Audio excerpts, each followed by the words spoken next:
Vou começar então. Obrigado. Primeiramente, boa tarde a todos, né? Professor Samuel da Silva, meu orientador, professor Oscar, professor Tiago Rito. Então, essa é uma apresentação, como o professor Samuel falou, tanto de um trabalho de graduação como de estudos especiais, né? E o título do meu trabalho é Aprimoramento da Transferência de Aprendizado, utilizando análise de similaridade entre estruturas de vida, né?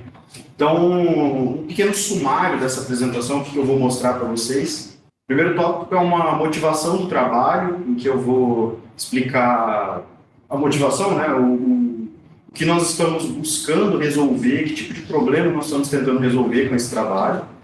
Em segundo lugar, fazer uma breve introdução teórica, não tão detalhada quanto está no trabalho em si, é mais para um contexto de apresentação mesmo, de divulgação científica. O terceiro tópico, eu vou mostrar resultados da primeira parte do meu trabalho, que foi uma simulação numérica de vigas utilizando elementos finitos. Depois, vou mostrar resultados em dados experimentais, que é de uma bancada que o nosso laboratório tem, que é a chamada viga de Orion. Por último, fazer algumas considerações finais a respeito dos resultados e apresentar, então, trabalhos futuros que a gente pretende fazer aí, principalmente focando nesse mestrado que eu entrei agora no meio do ano e qual que é o encaminhamento que a gente quer dar para esse trabalho daí para frente.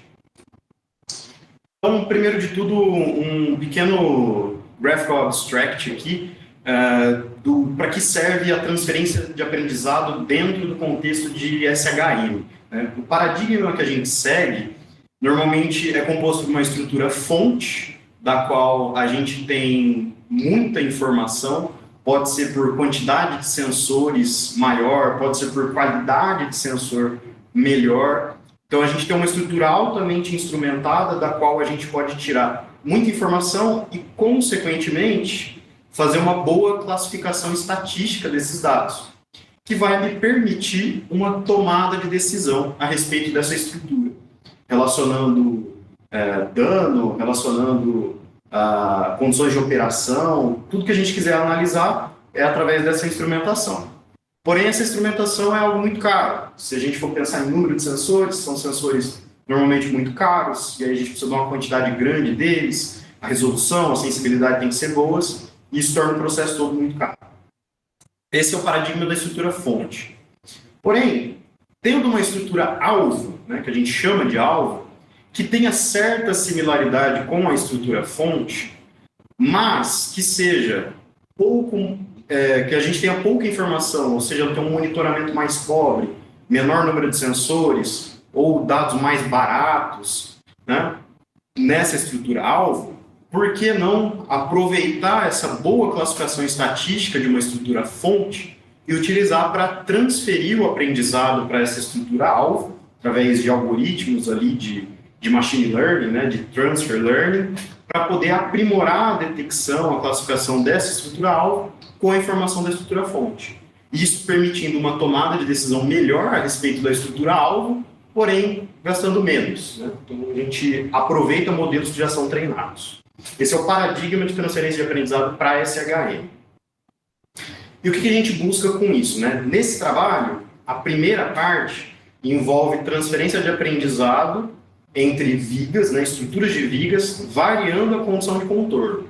Então aqui eu vou ter um conjunto de dados, uma base de dados que eu simulei, são vigas de Euler-Bernoulli simuladas por elementos finitos, e a única coisa que varia nelas é a condição de contorno. Então elas são idênticas geometricamente, suas propriedades mecânicas são as mesmas, o material é o mesmo, só muda realmente a condição de contorno, né? E aqui delas eu extraio seus atributos e manipulo os dados com transferência de aprendizado e análise de similaridade. O segundo conjunto de dados que a gente pretende analisar é um conjunto de dados que tem junção parafusada. Então, o que a gente quer analisar aqui nesse segundo conjunto de dados é se é possível aprimorar a detecção de dano, nesse caso, dano de desaperto em estruturas com junção parafusada. A junção parafusada é uma região muito crítica, porque ela funciona tanto como mecanismo de conexão mesmo, estrutural, quanto também como mecanismo de dissipação de energia. Então, é uma região que tem que ter muita atenção nas estruturas, por isso esse enfoque na detecção de dano que esse trabalho pretende fazer também.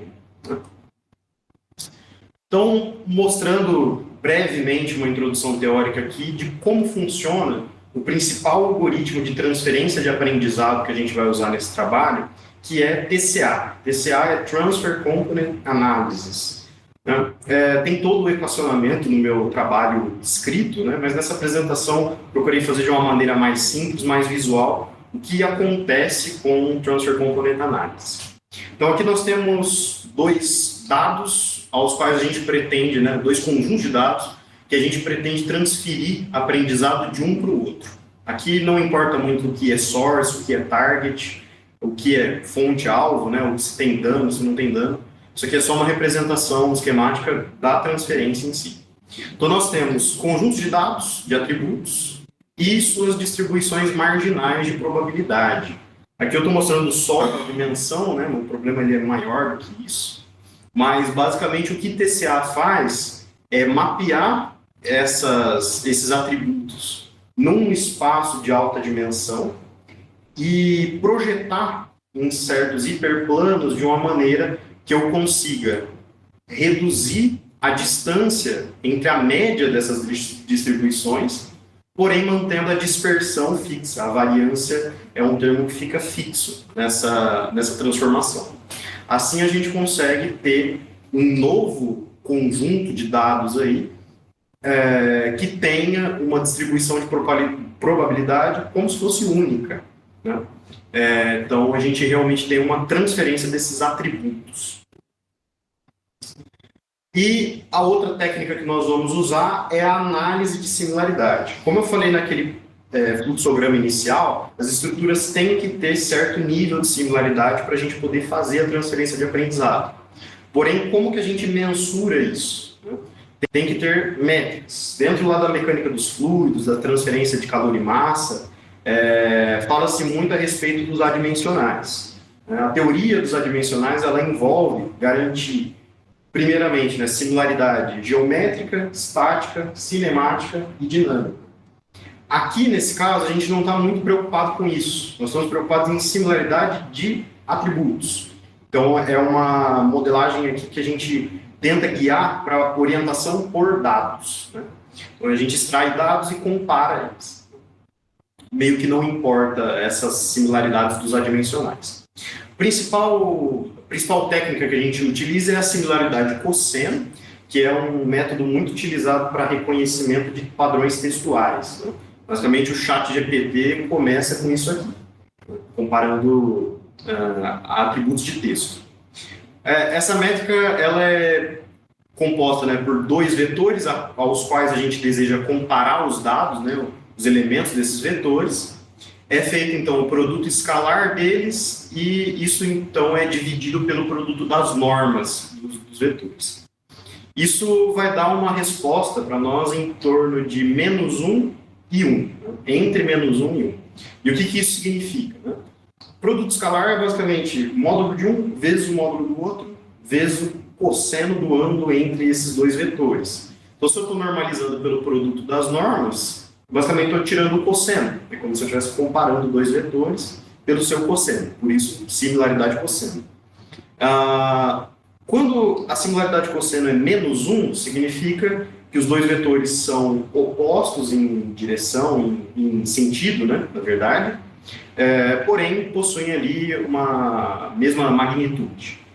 Quando a similaridade é 0, significa que eles são perpendiculares, né? Significa que não existe nenhuma similaridade entre eles. E quando eles são 1, significa que os vetores são idênticos, é o mesmo vetor. O cosseno ali vai dar 1. Porém, qual que é o problema da similaridade cosseno? É justamente esse -1, os valores negativos. Valores negativos em cosseno, eles têm certa similaridade. Eles têm similaridade. Então, não tem como a gente dizer que isso aqui será um estado de similaridade negativa, né? Esse aqui é um problema para a gente. Então, o que a gente faz é, na verdade, adaptar essa métrica e tirar o módulo dela. Então, nós temos uma similaridade né, que varia de 0 a 100%, e os valores negativos são considerados apenas em módulo. Então, uma similaridade de 0 a 1 ou 0 a 100% é mais adequada para o nosso caso. Então, 0% significa nada similar e 1% idêntico, ou 100% idêntico, perdão. Então, essas são as técnicas que nós vamos utilizar nesse trabalho. Partindo, então, para os resultados do primeiro conjunto de dados que nós temos, que é a simulação numérica, utilizando o método de elementos finitos. Esse é o nosso espaço de atributos, em que nós temos as frequências naturais dos 6 primeiros modos de vibrar dessas vigas, variando a condição de contorno. Então, a mudança das cores indica a variação do contorno, e os pontos são as frequências naturais de cada modo ali, cruzado, né? Uma análise cruzada. Esse espaço de atributos, né, ele é bem visualizado pelos histogramas. Então a gente pode perceber que conforme vão sendo removidos os graus de liberdade, essas frequências naturais vão variando quase que linearmente, né? Porém, esses histogramas aqui, eles são separados, né? De uma forma que, quando a gente tenta fazer a transferência de aprendizado, a ideia é juntar esses histogramas. Então, esse é o nosso objetivo com esse conjunto de dados, é brincar com isso. Primeiro, fazendo, então, a análise de similaridade desses atributos. Então, os dois vetores que a gente está comparando são os vetores de frequências naturais, as 6 primeiras frequências naturais para cada condição de contorno. A gente aplica a métrica de similaridade e a gente tem um gráfico como esse, né? Então, aqui as cores mais claras, né, o tom de azul mais claro indica menor similaridade e o tom de azul mais escuro, maior similaridade. O objetivo aqui é a gente pegar os grupos com a menor similaridade, seria o pior caso, né, e comparar com o de maior similaridade e ver na transferência de aprendizado o que mudou, se melhorou, se piorou. Esse é o objetivo. A diagonal não faz sentido a gente analisar, porque eu estou comparando uma condição com ela mesma, né? Então, os casos que a gente quer, na verdade, são o de menor similaridade, engastada pinada com pinada pinada, e engastada com engastada livre. Esses são, respectivamente, os casos de baixa similaridade e de alta similaridade, que nós vamos selecionar como uma comparação global de similaridade. Porém, os atributos, a gente tem os 6 primeiros modos de vibrar, né? Aqui a gente comparou só as frequências naturais. Então, pegando então o deslocamento de cada nó, né? Os elementos as vigas foram discretizadas em 10 elementos, pegando o deslocamento nodal de cada um dos modos e cruzando essas informações, fazendo análise de similaridade entre esses modos, a gente pode fazer uma análise cruzada dessa informação, né, para a gente poder obter um outro índice de similaridade. Então, aqui no caso de baixa similaridade à esquerda, que é engastada pinada com pinada pinada, a gente tem esse outro mapa de similaridade comparando os deslocamentos nodais, os vetores desses deslocamentos. E a gente obtém uma região de baixa similaridade também do conjunto de condições de contorno com baixa similaridade. Então, a gente quer o pior dos piores casos, né? E aqui do lado direito, em que é a condição de alta similaridade, engastada para engastada livre, nós queremos a condição de alta similaridade. Então, teremos a baixa similaridade do conjunto com menor similaridade e a alta similaridade de um conjunto com a maior similaridade. Então, é o pior dos piores casos sendo comparado com o melhor dos melhores casos. Então, os atributos selecionados foram esses aqui, né? Então, da baixa similaridade seriam os modos 1, 2 e 3 da engastada pinada, com o 3, 5 e 6 da pinada pinada. E de alta similaridade, 3, 4 e 5 da engastada engastada, com 4, 5 e 6 da engastada livre. Então, a pior das piores e o melhor dos melhores, né? Mais baixa similaridade, mais alta similaridade. Esse daqui é o espaço de atributos, agora, só do caso de baixa similaridade, né? Então, aqui nós temos a engastada pinada como fonte, representada em azul, e a pinada como alvo, sendo representado em vermelho. O objetivo da transferência de aprendizado, mais uma vez, é unir essas distribuições marginais de probabilidade, né? Então, aplicando a técnica de TCA, o gráfico que nós obtemos é esse novo espaço de dimensões. TCA ele reduz uma dimensão, por isso que nós só estamos vendo dois atributos, né? Q1 e Q2. E, bom, os atributos se juntaram, né? A média deles está mais próxima, porém a gente consegue perceber claramente uma diferença na dispersão. Então, um conjunto de dados ficou mais concentrado e o outro mais disperso, né? Do ponto de vista da transferência de aprendizado apenas, foi uma boa transferência de aprendizado, né? A gente conseguiu o nosso objetivo de juntar as médias, mantendo a dispersão fixa. Porém, isso não é tão interessante se a gente for pensar no futuro, numa classificação desse conjunto, né? Se a gente usar uma support vector machine aqui, por exemplo, ela claramente vai detectar dois conjuntos, né? Então, esse é o caso de baixa similaridade. Para o caso de alta similaridade, então a gente tem agora engastada em azul e engastada livre como vermelho, sendo ela o alvo. E nós podemos ver que logo no espaço original, sem mesmo a gente aplicar a transferência de aprendizado, os conjuntos já são muito similares, justamente pela análise de similaridade que foi feita previamente. Então, as médias são parecidas e as distribuições, as dispersões são parecidas também. Apenas por um rigor de fazer a mesma coisa com os dois conjuntos, a transferência de aprendizado foi aplicada, mas na realidade nem precisava, a gente já consegue observar a diferença aqui. Então, aplicando o TCA, a gente obtém esse novo conjunto, né, com dois atributos, que claramente é o mesmo conjunto. No Support Vector Machine teria dificuldade de separar os dois aqui.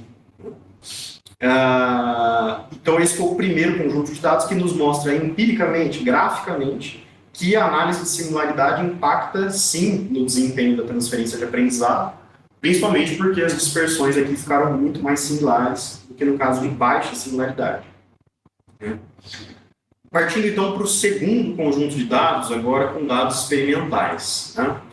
Essa daqui é o aparato experimental da viga de Orion, né? Ela é uma viga composta de duas partes, duas vigas de alumínio, unidas por junção parafusada. Estão todas em condição engastada livre, né? E com excitação pela base, através de um acoplamento num excitador. Dessa estrutura, nós pretendemos, então, como eu falei inicialmente, aprimorar a detecção de dano de desaperto. Então, como é que foi feito os experimentos nessa viga? A gente tem 4 vigas nessa base de dados, 3 delas são as que a gente chama de viga de Orion, e uma delas é uma viga sem patches de contato, né? Então, o que caracteriza a viga de Orion, dentre outras coisas, são umas pequenas argoelas de pressão, patches de contato, que a gente chama em inglês, que separam a junção para elas não ficarem em contato direto. Então, são 3 vigas dessa e uma viga sem essas argoelas de pressão, de uma forma que a gente tem um contato direto de uma viga com a outra. Então, ali, como eu falei, né, as medições foram 3 vigas de Orion, uma viga sem esses patches. O torque de aperto ele é variável na junção, focado ali no parafuso central. O parafuso central varia o parafuso das extremidades varia o torque, o central mantém fixo. E a faixa de torque que a gente foi variando foi de 80 a 10 centinewton metro, né, variando de 5 em 5 centinewton metro esse torque, de uma maneira que a gente tem 15 níveis de torque aí. O experimento também, para ter mais um rigor ali, foi feito 4 remontagens completas do experimento, então a viga foi completamente desmontada 4 vezes para fazer. E cada remontagem dessas teve 32 experimentos feitos, né, que totaliza 1920 experimentos por viga, multiplicando 32 vezes 4 vezes 15, chega nesse 1920 aqui. Então, essa é a nossa base experimental. Então, a gente selecionando os atributos, né, A viga sem patch de contato foi escolhida sempre como alvo. A gente vê se existe uma diferença nessa transferência apenas com análise de similaridade. Né? A faixa de torque saudável, considerada saudável, foi de 80 a 60 centímetros/metro. É uma faixa que a gente não tem muita variação na frequência natural, ali, que é o nosso principal atributo. E a faixa de torque com dano foi de 30 centímetros/metro, para a gente ter metade do aperto dessa última condição saudável aqui. E os atributos, como eu falei, foram as frequências naturais, mas de modos fixos agora. Modos 4, 5 e 6, que pela maneira como foi realizado o experimento, quando a gente olha as FRFs, foram os modos que mais tiveram variação da sua frequência natural pela variação do torque. Então, por isso que eles foram escolhidos. Bom, então, primeiro fazendo a análise de similaridade, agora a gente só precisa fazer uma análise de similaridade, porque os únicos atributos que a gente tem são justamente as frequências naturais. E o que aconteceu foi que nós tivemos esse gráfico, né? E o que cabe ressaltar nesse gráfico, primeiramente, é que os níveis de similaridade são muito altos. Né? Então, mesmo a condição que a gente chama de baixa similaridade, ela tem uma similaridade acima de 90%. Né? Então, as condições escolhidas foram a combinação da viga de Orion 1 com a viga sem patch de contato, como sendo a combinação de baixa similaridade, e da viga de Orion 3 com a viga sem patches, considerada como uma condição de alta similaridade. Então, a região mais escura, a região mais clara do gráfico, excluindo a diagonal mais uma vez. Então, vamos comparar esses conjuntos de dados, né? Agora com detecção de dano. Então, esse é o espaço original da condição de baixa similaridade. Então, ali a gente tem em azul, né, as frequências naturais das condições de torque saudável da viga de Orion 1, né, e em vermelho as condições com dano dessa viga de Orion 1 foram consideradas a fonte, como alvo, igual eu falei, sempre vai ser a viga sem patches, né? A saudável é indicada em verde e a com dano é indicada em magenta ali. Então, o objetivo da transferência de aprendizado aqui seria unir azul com verde e magenta com vermelho. Então, as condições saudáveis serem isoladas das condições com dano das duas vigas, assim a gente teria o que a gente chama de uma boa transferência de aprendizado. Né? Então, esse é o espaço original. Antes da gente fazer a transferência, vamos fazer a classificação de dano, né, desse espaço original. Então, aqui, a métrica utilizada foi a distância quadrada de Mahalanobis, né, que é um classificador binário de Mahalanobis. Então, a gente tem acima desse valor limiar condições são que o classificador classifica como dano, né, que foi usado no teste de hipótese e quadrado, com 95% de confiabilidade. E tudo aquilo que é abaixo do valor limiar é considerado como saudável. Então, acima é dano, abaixo é saudável. O valor limiar é o mesmo nas duas, né, tanto na viga fonte quanto na viga alvo, de uma maneira que a gente pode observar realmente como que a classificação muda da viga que foi usada para treinar o classificador, quanto a que foi usada para ser classificada. Né? Então, a gente pode observar que a viga de Orion 1 foi usada para treinar, classificou muito melhor as condições com dano e com saudáveis, né? E separou bem as condições com dano, se comparada com a viga alvo. Né? A gente tem muitas condições saudáveis aqui sendo consideradas como dano e algumas condições com dano sendo consideradas saudáveis na viga alvo, que é a viga sem patches. Né? Uma maneira de visualizar isso aqui quantitativamente é através do F-score, né? Ou F1 score. Na literatura eu encontrei como F-score, que ele é basicamente uma média, né? Um balanço harmônico, uma média harmônica entre a sensibilidade e a precisão.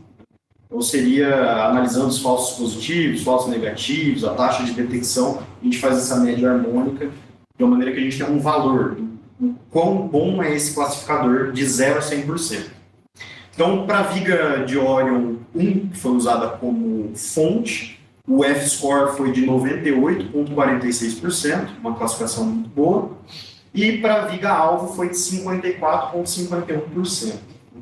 A brincadeira que eu faço aqui é que, com essa classificação de 54,51%, vale mais a pena jogar uma moeda para cima e falar se está saudável com dano. Então, isso aqui não serve muito para a gente. Dessa maneira como está aqui, é no espaço original. Então, do espaço original da condição de baixa similaridade. Fazendo então a transferência de aprendizado, a gente tem uma boa separação aqui das condições saudáveis e das condições comuns. E agora fazendo uma nova classificação após a transferência de aprendizado, a gente tem novamente os classificadores de Mahalanobis, né?